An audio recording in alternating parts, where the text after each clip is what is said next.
ब्रजभूषण को भी हटाएंगे और जो सरकार उसका समर्थन कर रही है उसको भी 2024 में 100% हटा देंगे, ये आप मान के चलिए। लेकिन मैं अपनी जात से खुद से मैं जाऊंगा और राजस्थान में इनको घुसने लायक नहीं छोड़ेंगे।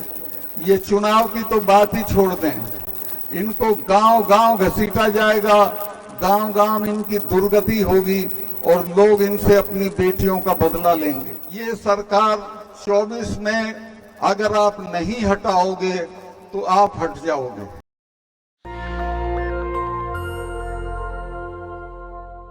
ये जो हमारी महिला खिलाड़ी हैं, इनके साथ जो हुआ वो आपने देखा होगा, टीवी पे दिखाया गया, खून खौलता था उसको देख के और ये मन करता था कि अभी जाके जो लोग इनको घसीट रहे हैं उनके साथ कुछ न कुछ कर दिया जाए।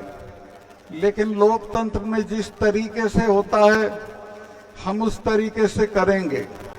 ब्रजभूषण को भी हटाएंगे और जो सरकार उसका समर्थन कर रही है उसको भी 2024 में 100% हटा देंगे, ये आप मान के चलिए। मैं तो आज की सभा के बाद सीधे जाके राजस्थान में कूद जाऊंगा, वहां चुनाव है।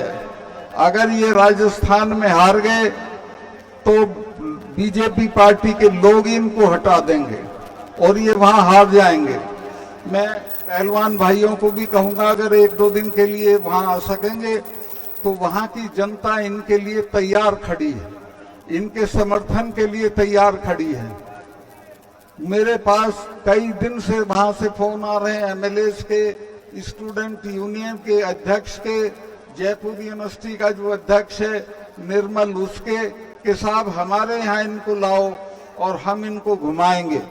अब ये तो इनके ऊपर है, ये जो भी फैसला करेंगे हम इनके साथ हैं।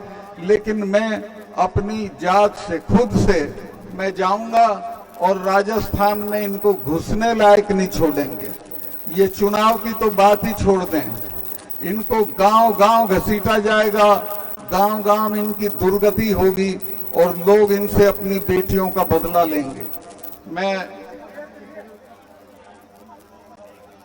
ज्यादा लंबा नहीं करके मैं और जो जरूरी चीज है वो आपको बताना चाहता हूं। वो ये है कि पुलवामा का एक मामला है जो मैंने अभी 20 दिन पहले बोल दिया।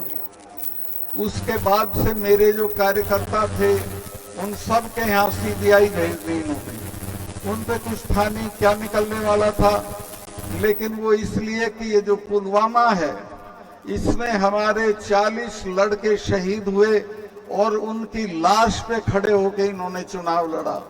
मैंने जब इनका फोन आया, ये शूटिंग करा रहे थे अपनी उसमें नेशनल कॉर्बेट पार्क में, और मुझे कहा प्रधानमंत्री जी ने कि सत्ताल भाई बताओ क्या हुआ।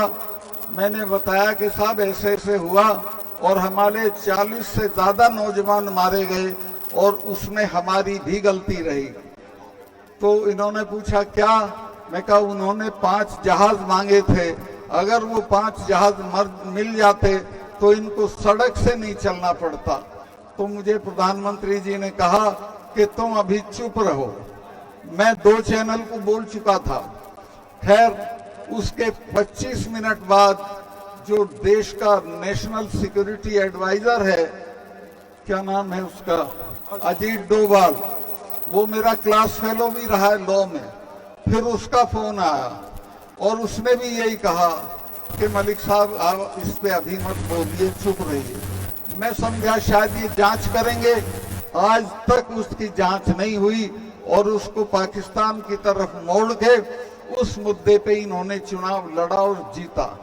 मैं आपसे कहना चाहता हूं कि इस बार के चुनाव में पुलवामा याद दिला के इनको हम अपने शहीदों की आग में भस्म कर देंगे।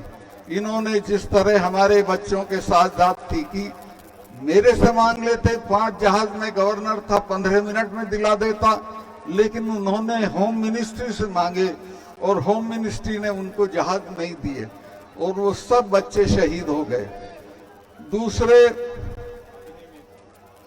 जब ये किसानों का आंदोलन चल रहा था तो आपको याद होगा 4 महीने तक कोई बातचीत किसानों के साथ नहीं हुई। मुझसे बर्दाश्त नहीं हुआ, मैं इस्तीफा अपनी जेब में रख के इनसे मिलने चला गया और मैंने जाके इनको कहा कि साहब ये 4 महीने से बैठे हैं, इनसे कोई बातचीत करके इसको किसी तरह सल्टा लीजिए। तो बोले नहीं सतपाल भाई ये चले जाएंगे। तो मुझे बहुत गुस्सा आया, मैंने कहा साहब ये ऐसे नहीं जाएंगे, तब जाएंगे जब आप चले जाओगे। आप इनमें सिखों को नहीं जानते हो, सिखों के गुरु ने अपने 4 साहबजादे कटवा दिए थे लेकिन समझौता नहीं किया था। और ये जब ब्लू स्टार किया था मिसेस गांधी ने, उसके बाद 1 महीना मिसेस गांधी ने 1 महीने तक महामृत्युंजय का पाठ कराया था। अरुण नेहरू मेरे दोस्त थे, उन्होंने कहा बुआ आप तो इसमें यकीन नहीं करती थी।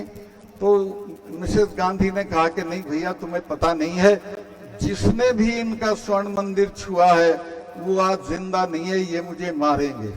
और वो मारी गई, जनरल वैद्य मारे गए।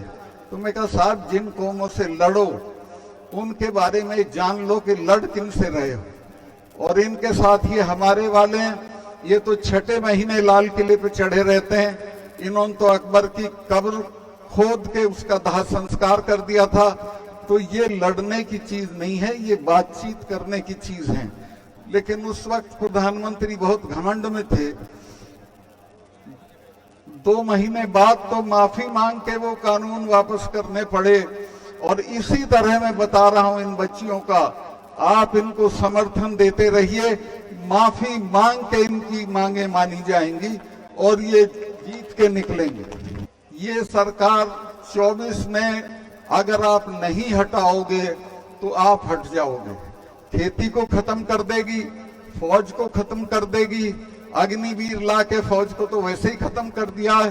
तो ये हमारे सारे रास्ते जिंदा रहने के बंद कर देगी।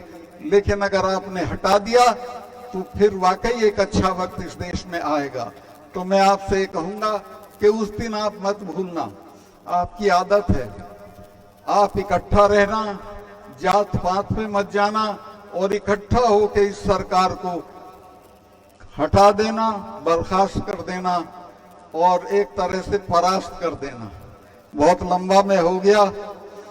मैं अभी जब इन्होंने 4 कानून वापस लिए, माफी मांग के वापस लिए थे कि हमसे गलती हो गई, लेकिन आज तक एमएसपी को कानून नहीं बनाया।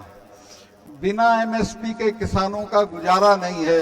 एमएसपी जरूर लागू करनी चाहिए, लेकिन वो आज तक लागू नहीं हुई है। वो लागू होगी जब आप दोबारा लड़ाई की हुंकार भरोगे। और मैं आश्वस्त हूं कि किसानों को एक लड़ाई दोबारा लड़नी पड़ेगी।